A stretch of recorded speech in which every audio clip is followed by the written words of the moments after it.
Nggak boleh berarti ya Bu? Nggak boleh. Nama bapak kamu siapa sih? Berikutnya ada jenis-jenis dari bullying. Yang pertama, kontak fisik langsung. Kontak fisik langsung itu contohnya kayak mengganggu, memusik, nah iya betul, memukul. Cubit boleh? Nah itu termasuk bullying dengan kontak fisik langsung. Perlindungan emosional itu kayak gimana Bu? Perundungan emosional, perundungan. Tunggu ya, dari menjelaskan satu-satu dulu. Bapak Ibu. Terus selanjutnya ada kontak verbal langsung. Nah kalau kontak verbal langsung ini biasanya kayak mencubit, menjambak, itu sama mirip-mirip seperti kontak fisik langsung ya teman-teman. Nah kalau kontak verbal langsung ini masuk juga ke kalau kalian suka lihat yang malak-malakin teman, itu termasuk bullying kontak verbal langsung.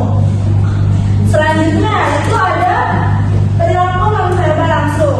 Perilaku non verbal langsung itu contohnya kayak beri tatapan sinis, kayak tiba-tiba nggak suka, kasih muka nggak suka ke misalkan kamu beri tatapan sinis ke dia, tiba-tiba nggak suka, itu masuk bullying ya teman-teman. Selanjutnya ada perilaku non verbal tidak langsung. Contohnya itu kayak ngadu domba itu, terus kayak mengucilkan seseorang. Munafik ya Bu? Nah, benar. Kayak Mereka kan suka kamu di belakang. tunggu ini bersih membuli saya contohnya ya. Ya seperti itu anak-anak membuli itu tidak baik. Oke Bu. Kita mau beli aja nggak apa-apa Bu. Gimana aja. Selanjutnya itu ada cyberbullying. Itu biasanya tuh terjadi di media sosial. Ya Bu, Kayak menyalahgunakan, kayak misalkan merekam seseorang yang apa ya, kayak dia. bukan itu termasuk cyberbullying. Terus kayak melecehkan seseorang tapi direkam, itu termasuk cyberbullying. Berarti meninggalkan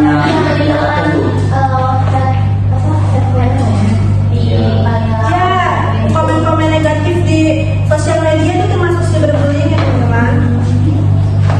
Berikutnya, pelecehan seksual.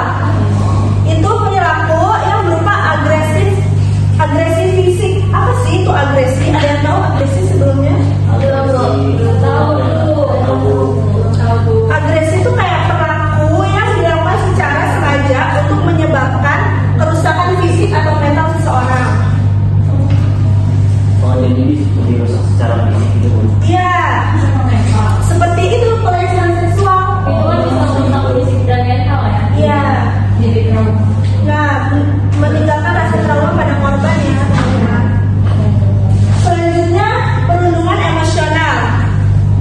Ketika seseorang berusaha mendapatkan apa yang mereka inginkan, tetapi dengan cara membuat orang lain atau korban merasa marah, punya rasa dendam, emosi, itu tuh termasuk ke perundungan emosional. Kayak kalian ngejelekin orang cuma buat apa ya, kayak mau Validasi ya. harus validasi gitu buat ngejelekin orang. Kita lebih baik. Nah, kayak gitu itu termasuk ke perundungan emosional. Next.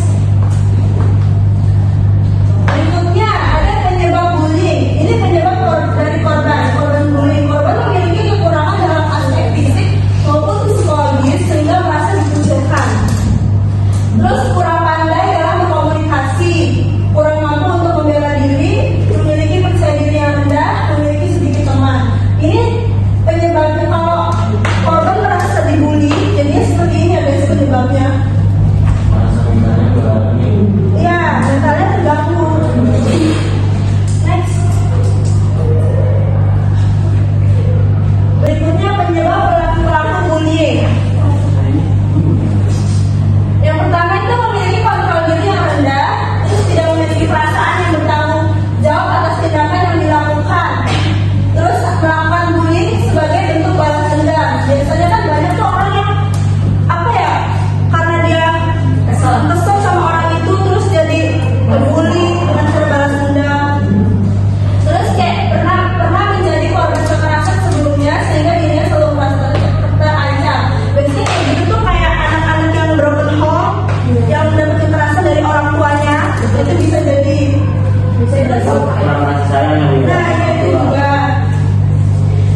berikut ada dampak bullying untuk korban.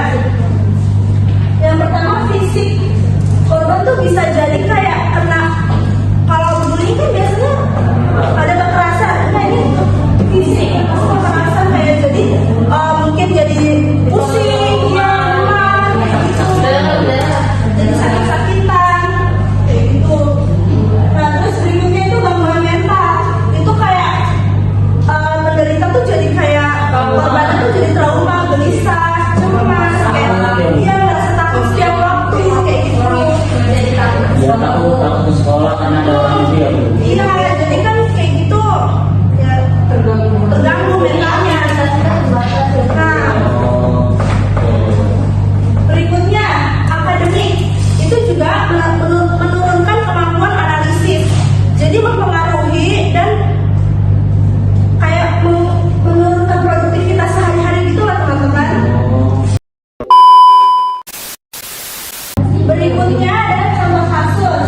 Ini contoh kasus yang terkenal di sosial media yang terjadi di SMA International Girls School Serpong. Ini yang terjadi di daerah Tangerang Selatan pada bulan April 2024. Kasus ini ada kayak geng gitu, namanya geng Tai. Ya, kasus ini mendapatkan sorotan dari publik karena sebuah postingan yang sempat beredar di media sosial. Korban dengan inisial RE yang masih berusia 16 tahun harus sampai dilarikan ke rumah sakit karena kekerasan yang didapatkannya. Dari kasus ini, pihak kepolisian berhasil untuk menetapkan sebanyak 12 orang sebagai tersangka, di antaranya 4 orang dewasa dan 8 orang anak berkonflik dengan hukum atau ABH. RE mengalami tindakan bullying selama 1 tahun sejak bulan November 2023. Bahkan dirinya sempat mengalami pengeroyokan oleh 10 orang dan pelecehan yang diterima di dalam sekolah. Lagi next. Nah di sini ibu akan membagikan gambaran kerja siswa dan instrumen penilaian untuk mengetahui seberapa kalian paham tentang materi yang ibu jelaskan tadi. baik Bu.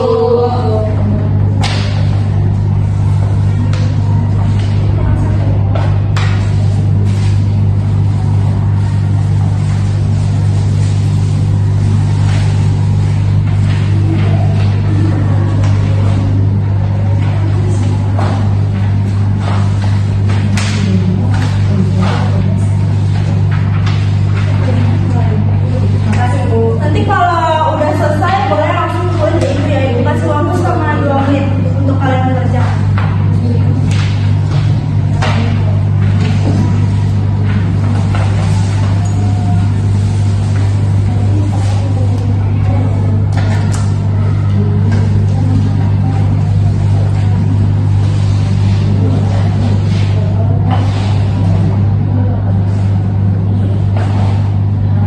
Gak usah terburu-buru ya teman-teman. A few minutes later.